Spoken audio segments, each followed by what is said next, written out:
जय मसीह की। 2020 के 11वें महीने के आखिरी दिन में विश्वास योग्यता के साथ लाने वाले प्रभु को हम धन्यवाद दें, उसको सारा आदर और महिमा दें। आप सभी का इस वचन की सेवा में हम स्वागत करते हैं। प्रकाशित वाक्य उसका 19वां अध्याय 7वां वाक्य ऐसा कहता है, आओ हम आनंदित और मग्न हो और उसकी स्तुति करें, क्योंकि मेमने का ब्याह आ पहुंचा और उसकी पत्नी ने अपने आप को तैयार कर लिया है। इस अनुग्रहित वाक्य से महिमा भरी शादी का दिन या the day of the grand wedding विषय पर आज हम ध्यान करेंगे। ऐसी एक कहावत है कि एक दिन का महत्व जानना है तो शादी का इंतजार कर रहे उस जोड़े से पूछो। वो कहेंगे कि कितनी ही तैयारियों के साथ हम उस दिन का इंतजार कर रहे हैं। हमने जो वाक्य पढ़ा वो भी हमें एक बड़ी शादी के बारे में बताता है। यहाँ दूल्हे का मसीह रूपी मेमने से और दुल्हन का उस परमेश्वर की सभा से तुलना की गई है, वो सभा जो मसीह के लहू से धुली गई और बचाई गई है।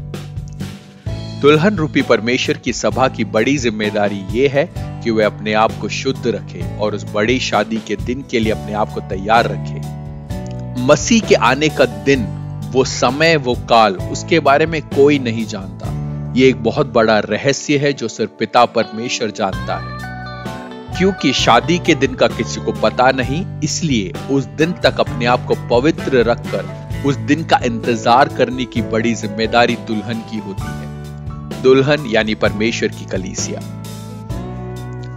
परमेश्वर की दुल्हन बनने के लिए आइए हम हमारे पापों से क्षमा प्राप्त कर उस मसीह को स्वीकार करें, उसके उद्धार को हमारे जीवन में लाएं। याद रखें, दुनिया की घटनाएं हमें निरंतर उस दिन के करीब होने की सूचना दे रही है। जो उस शादी का भागी बनेगा वो भाग्यवान है। स्वर्ग से उस शादी की घोषणा होने से पहले आइए हम अपने आप को तैयार करें और उस शादी के योग्य एक जीवन जिएं। हम ध्यान करेंगे कि दुल्हन होने के नाते हमें क्या करना है कि हम शादी के लिए तैयार हो पाएं। पहला, प्रकाशित वाक्य उसका 19वां अध्याय उसका 8वां वाक्य ऐसा कहता है, और उसको शुद्ध और चमकदार महीन मलमल पहनने का अधिकार दिया गया, क्योंकि उस महीन मलमल का अर्थ पवित्र लोगों के धर्म के काम है। यहां हम समझते हैं कि परमेश्वर की दुल्हन विशेष वस्त्र पहनेगी और यह भी बताया गया है कि यह विशेष वस्त्र पवित्र लोगों के धर्म के काम है, भले काम है। भजन संहिता 45 पढ़े तो देख सकते हैं कि एक दुल्हन को किस प्रकार से सजना है और उसके बारे में अनेकों बातें बताई गई है। उसका 9वां वाक्य कहता है कि दुल्हन ओफीर के कुंदन से सजी होनी चाहिए। प्रियजनों, ये एक ऐसा समय है जब लोगों के पास मास्क खरीदने के पैसे नहीं है और इसके बीच में एक धनवान ने अपने लिए सोने का मास्क बनवा लिया और पहन लिया। ये पिछले दिनों में मैं खबरों में देख रहा था।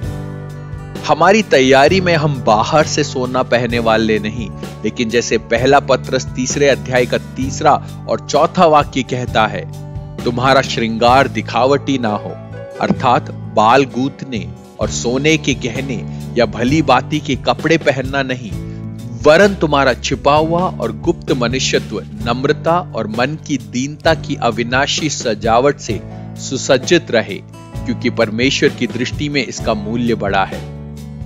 तीसरी बात, इसी भजन संहिता के 10वें वाक्य में हम देखते हैं, हे राजकुमारी सुन और कान लगाकर ध्यान दे, अपने लोगों और अपने पिता के घर को भूल जा। यहां पर अपने माता पिता को भूल जाने के बारे में नहीं बताया गया है, लेकिन हमारे इस धरती के स्वभाव, मोह, रीति रिवाज को भूलने के बारे में बताया गया है। वचन चाहता है कि हम उन रिवाजों को छोड़ दें। चौथी बात हम 11वें वाक्य में देखते हैं, वहां समझाया गया है कि दुल्हन को मसीह रूपी दूल्हे को प्रणाम करना चाहिए। मुझे सुनने वाले प्रियजनों, क्योंकि हम नहीं जानते कि मसीह कब आ रहे हैं, इसलिए अपने आप को हमेशा तैयार रखें। इसके लिए प्रभु हमारी सहायता करे। कल मिलने तक प्रभु आपको बहुतायत से आशीष देने पाए। जय मसीह की।